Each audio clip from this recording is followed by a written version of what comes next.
पढ़े पर ओम अद्य आश्विने मासे शुभे शुक्ले पक्षे प्रतिपद तिथौ एतद् ग्राम वासीनां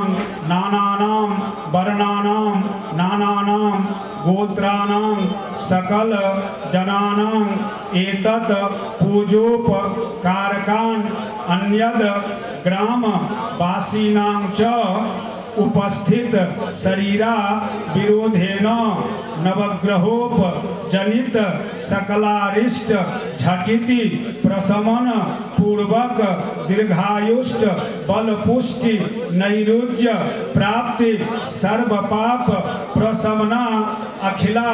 पक्षांति पूर्वक धन धान्या अकंटक राज्य भोग्य संतति सुखान्वित निखिल मनो अभिलिषित फल प्राप्ति पूर्वक सांग सायुध सवाहन सपरिवार श्री दुर्गा प्रीति कामो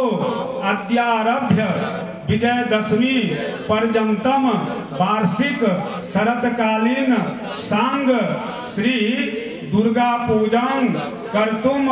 काश्यप गोत्र श्री विद्यानंद शर्मानं ब्राह्मणं एभि पुष्पचंदन तांबूल वस्त्र यज्ञोपवीत कटी सूत्रा अंगुरीयकहि पूजकत्वेन वयं वृणामः। ओम वृत्तोस्मि।